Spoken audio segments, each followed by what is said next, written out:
Okay, I'm going to embark on my next project, which is to build a hydrogen fuel generator, and I'm ultimately going to try to install it in my Volvo, my 86 Volvo wagon. Okay, I went shopping at Home Depot to try and find some supplies and get some ideas for what I could use to build this thing. As I was walking down an aisle, I caught sight of the this water purification system. My first thought was that'd work pretty good, but it was $35, so I was not really wanting to spend that much. But then I looked around the store, looked at the PVC parts, went over, was looking for stainless steel things. Guy came over to help me find some stainless steel hosing. He asked what I was using it for, and I told him, and he goes, "Oh, well, I've built one of those. My truck out in the parking lot's running on one right now." And he took me over to the aisle and showed me the exact same thing I'd just been looking at. So, mediocre minds do think alike. What this consists of, one of these, it's on the screws. We're going to take a perfectly good, brand new water filtration thing, and there's the water filter, and boy, isn't that worthwhile. It's basically a roll of paper towels. So that's going to be my canister, my tank for the fuel cell, and it's already got this. It's pretty nicely built. It's got a valve on one side down to the holes, and pressure relief valve, which is nice. This is input and output. So what I'd really like to do is I would like to probably have to drill some holes in the top for the electrodes to come down. So anyway, that's what I've got, and that's going to be my my main project. I'll probably do a couple of preliminary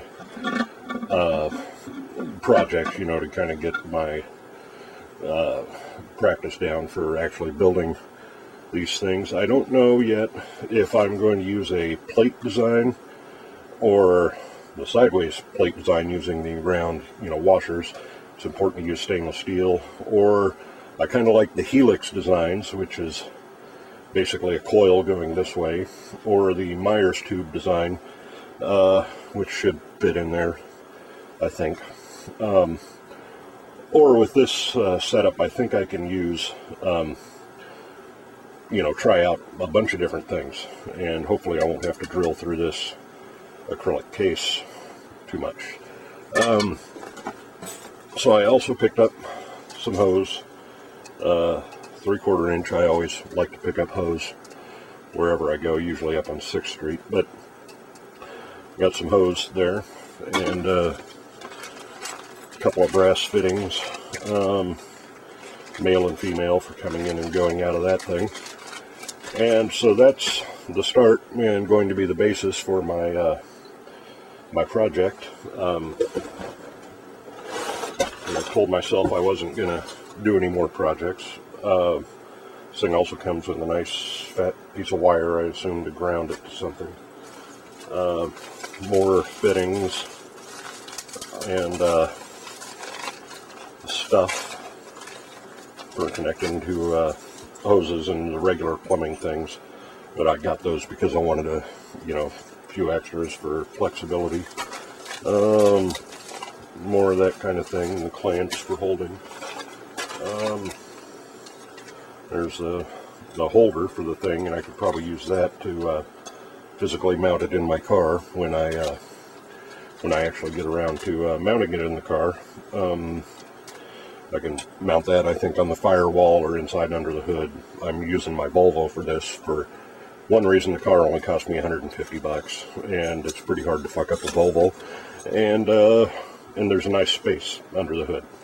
And the Chevy, it's pretty tight fit.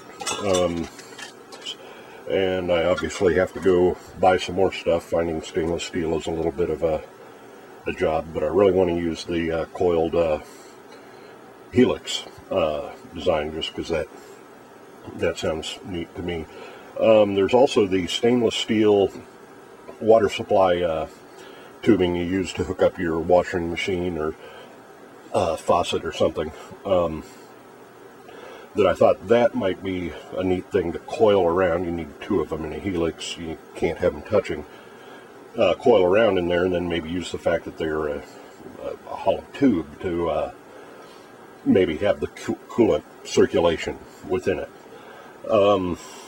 Anyway, it's loaded with options, loaded with ideas, and it was just kind of funny that I ran into somebody at Home Depot that had already built some of these and was actively using them in his truck. And there's a whole lot of videos here on YouTube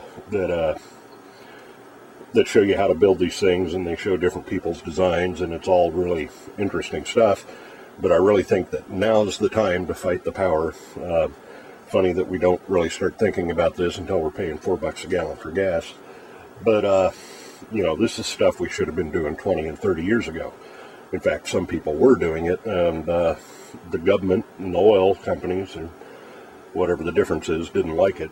And but today was also the debut of, I think it was Honda or Toyota, one of the Japanese cars, just came out with pretty much a fully water-fueled production car, and I think they're going to follow the EV car from the and just do lease agreements in Southern California.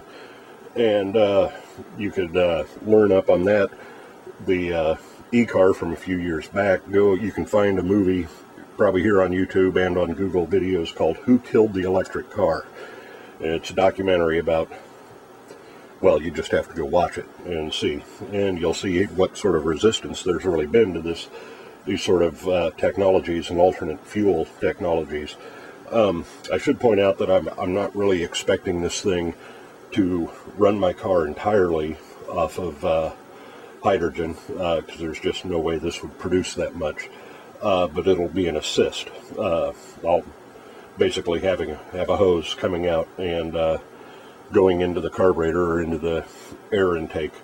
So that displaces some of the gasoline that is being used. It won't use as much gas. Now I'm going to have to tinker around with the fuel emissions sensor, so the car's computer doesn't suddenly start thinking that it needs to run leaner, thus using actually more fuel than you want it to. So anyway, this is a neat idea. There's a lot of people selling this stuff, and as far as I can tell, there's really no reason to buy the thing somebody is selling unless you're just really lazy, or, you know, I don't know, maybe the kits, you get all the parts and pieces right there and don't have to shop around. But that kind of takes the fun out of being inventive and thinking for yourself and stuff, because somebody's already done it for you.